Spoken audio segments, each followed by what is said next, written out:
සුබම සුබ දවසක් වෙනවා ක්‍රියේටර්ස්ලා ඔක්කොටම. ඔන්න අද අපි කතා කරන්න යන්නේ Photoshop software එක පාවිච්චි කරලා සරල යුනික් thumbnail එකක් හදාගන්න කොහොමද කියලා. මේ thumbnail එක වගේ channel එකකට ගොඩක් වැදගත් වෙනවා.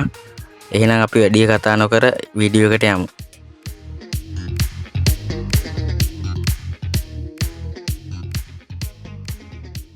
මුලින්ම ඔයාලා කරන්න ඕනේ Photoshop software එක open කරගන්න එක. Photoshop software එක මේ විදිහට open කරගත්තාට පස්සේ ඊට පස්සේ අපිට YouTube thumbnail වල ගැලපෙන size එකේ project එකක් හදා ගන්න ඕනේ.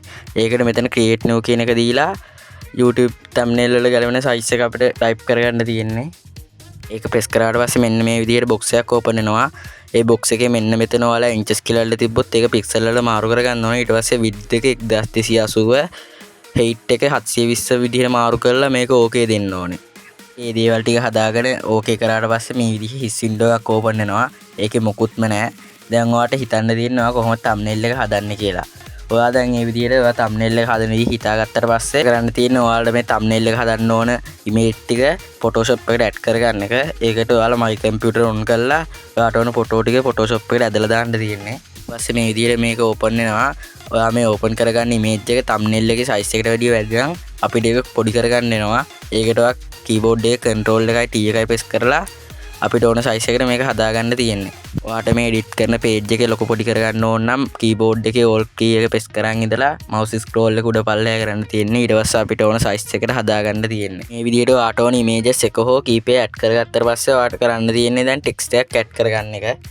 මේ විදිහට අපිට ඕන size එකට image එක හදාගත්තට පස්සේ keyboard එකේ control T press කරලා text tool එක ගන්න තියෙන්නේ. මෙහෙම text tool එක අරගත්තට පස්සේ මෙතන උඩින් අපිට ඕන font එක තෝරලා එහා පැත්තෙන් size එක තෝරලා අපිට ඕන text එක ගහ ගන්න තියෙන්නේ. මේ විදිහට මම මට ඕන text එක type කරගන්නවා. මේ විදිහට ඔයා type කරන text එක ඔයාට ඕන තැන් වල drag කරගන්න ඕන නම් keyboard එකේ V අකුර press කරලා ඔයාට ඕන තැනට ගිහින් drag කරන්න තියෙන්නේ. මේ විදිහට ඔයාගේ ඊළඟ text එක add කරද්දී ඔයා ඒක අලුත් layer එකකින් පටන් ගන්න. එතකොට ඔයාගේ edit වලට පහසු වෙනවා ඒක.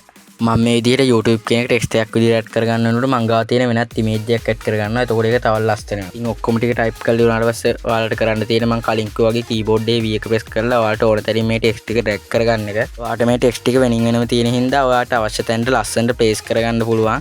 මං මේ විදිහට මගේ text ටික මට ඕන විදිහට හදා ගන්නවා drag කරලා. මේ text ටික ඔක්කොම එකට select කරගන්න ඕන නම් ඒක press කරන් ඉඳලා මේ text වල යටම layer එක උඩ බාගෙන ඉඳලා අන්තිමට ගිහින් උඩම layer එක උඩ බාගෙන ඉන්න ඕනේ. එතකොට මේ text ටික ඔක්කොම select වෙනවා. ඊට පස්සේ ඔයාලට තියෙන control T එක බලා මේ ටික ඔක්කොම එකට select කරගන්න. ඉතින් අපිට ඕන විදිහට text ටික add කරගත්තට පස්සේ අපිට පුළුවන් මේ text ටික ඔහේ නිකන් තියෙන රෙඩිය අපිට තවත් ලස්සන වෙන්න මේකට shadow add කරන්න. තව දෙයක් ඔයාලට edit කරද්දී ඕනම දෙයක් කරලා දුන්නොත් keyboard එක control Z press කරලා ඕනම දෙයක් තිබ්බ විදිහටම හදාගත්ත හැකි. මේ වගේ design එකක් කරද්දී අනිවාර්යෙන් කරන්න ඕන දෙයක් තමයි මේකේ save එකක් දාගන්න එක. ඒ කියන්නේ PSD ෆයිල් එකේ save එකක් දාගන්න එක. බැරි වෙලාවත් Photoshop එකේ edit කරගෙනදී Photoshop එක crash වුණොත් එහෙම අපිට ආපහු මුලින් ඉඳලා edit කරන්න වෙනවා. ඒකෙන් හින්දා මෙන්න මේ විදිහේ save එකක් දාගන්න ඔයාලට කරන්න තියෙන්නේ keyboard එකේ control එක S එකයි press කරන්න. එතකොට මේ වගේ window එකක් එනවා. මේකේ save as තියලා ඔයාට ඕන තරම් මේක save කරගන්න තියෙන්නේ. ඉතින් අපිට දැන් කරන්න තියෙන්නේ අපි type කරගත්ත text ටිකට shadow ටික add කරන එක. අපිට බලන්න පුළුවන් මෙතන layers ටික තියෙනවා. එතනින් ඔයාට ලේකේ දකුණු පැත්තේ double click කරන්න. එතකොට මේ වගේ window එකක් open වෙනවා. මේ window එකේ පල්ලෙහාම drop shadow කියලා එකක් තියෙනවා. උඩ click කරගත්තාම අපේ text එකට ඔටෝම shadow ටික add වෙනවා. අපිට මෙතනින් අපිට shadow එක තියෙන්න ඕන විදිහේ size එක වැඩි කරගන්න, අඩු කරගන්න තියෙන්න ඕන විදිහ හදාගත්ත හැකි. හරි මම මගේ text එකට කරගෙන විදිහට මගේ shadow එක add කරගත්තා. ඔයාලත් මෙතනින් ඔයාලට ගැලපෙන විදිහට shadow ටික add කරගන්න. හරි මම මගේ එක text එකට shadow add කරා. මේ විදිහට අනිත් text එකට shadow add කරගන්න ඕනේ. ඒක කරන් තියෙන මේ layer උඩ right click කරලා copy layer style කියන එක උඩ click කරන්න. ඊට පස්සේ අපේ අනිත් text layer ටිකට ඒක paste කරන්න. අපේ අනිත් layer එකට shadow add වෙනවා අපිට බලා ගන්න පුළුවන්. මේ විදිහට ඔයාලා යවන photo එකට උනත් shadow add කරගන්න පුළුවන්. මම ඔයාලට add කරලා පෙන්නන්නම්. අපි දැන් අපේ thumbnail එකේ ගොඩක් දේවල් ඉවර කරලා තියෙනවා. අපිට දැන් කරන්න තියෙන අපේ edit එකේ colors වගේ දේවල් හදාගන්න එක. මම මේකට use කරන්නේ camera raw filter කියන එක.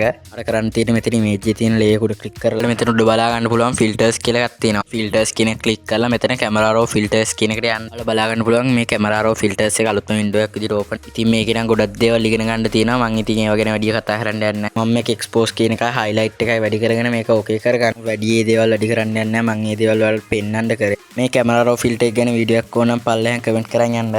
මේ විදිහට තමයි අපේ ෆයිනල් අවුට්පුට් එක බලා ගන්න පුළුවන් වෙන්නේ. අපි දැන් අපේ thumbnail එකේ සේරම වැට් ටික ඉවරයි. අපිට දැන් තියෙන මේක export කරගන්න.